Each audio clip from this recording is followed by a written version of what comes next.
அடுப்பில் கொஞ்சம் சட்டி வச்சு கொஞ்சம் எண்ணெய் ஊற்றிங்க, கொஞ்சம் கடுகு, வெங்காயம், வரமிளகாய் போட்டு தாளிச்சு விட்டுக்கணும். இப்போ நம்ம வேக வச்சு வச்சுருக்க முருங்கைக்கீரை பருப்பை வந்து இதில் போட்டுக்கணும்.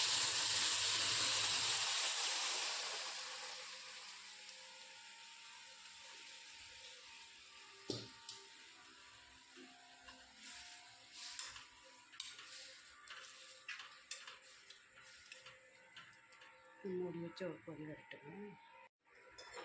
தாளிச்சுட்டு கொதிச்சிட்ருக்குதுங்க.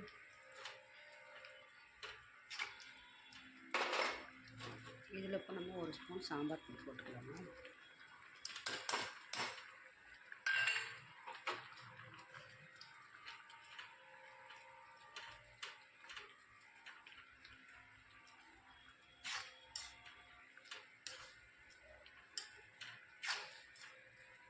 மூடி போட்டு ஒரு 2 நிமிஷம் கொதிக்க விடலாங்க. ஏற்கனவே இது வெந்துருச்சுங்க.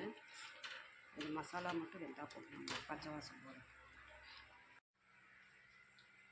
தேங்காய் ஒரு பிடி போட்டுக்கோங்க. அது கூட கொஞ்சம் சீரகம் போட்டு அரைச்சி எடுத்துக்கலாங்க. பாருங்கள், நைஸாக நம்ம அரைச்சி எடுத்துக்கிட்டோம் தேங்காயை. இதில் சீரகமும் தேங்காயும் போட்டு அரைச்சி வச்சுருக்கதை ஊற்றிக்கோங்க.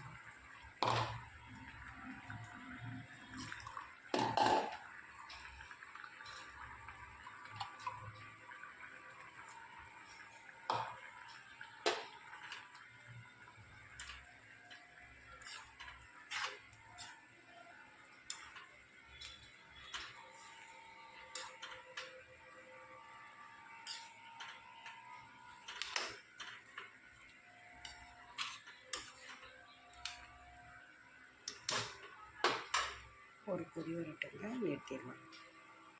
இறக்கிறதுக்கு முன்னால் கொஞ்சம் பெருங்காயத்தூள் போட்டுக்கோங்க.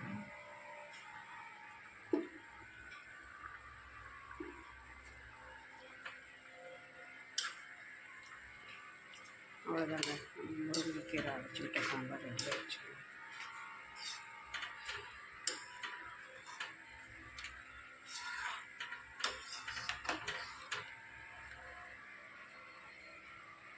முருங்கைக்கீரை சாம்பார்லேங்க நான் குச்சியெல்லாம் எடுக்கிறேங்க. கீரையில் குச்சிகளும் இருக்கும் பாருங்கள். குச்சிகள் வந்து கொலாஜன் அதில் தான் உற்பத்தி ஆகுதுன்ட்டு சொல்கிறாங்க. அதனால் பார்த்தீங்கன்னா குச்சிகள்லாம் இருக்கும். குச்சிகளோடு தான் போட்டுருக்கேன். அப்புறம் இதில் புளி கரைச்சி ஊற்றக்கூடாதுங்க, கீரையோட பவர் போயிடும். அதனால் தக்காளி பழம் போட்டிருக்கேங்க. பாருங்கள், தக்காளி தான் நான் போட்டிருக்கேன். உங்கள் கூட்டுக்கு தகுந்த மாதிரி தக்காளி போட்டுக்கோங்க. மாங்காய் இருந்தால் போடலாங்க, புளி போடக்கூடாதுங்க. அதனால் புளி போடுறதில்ல.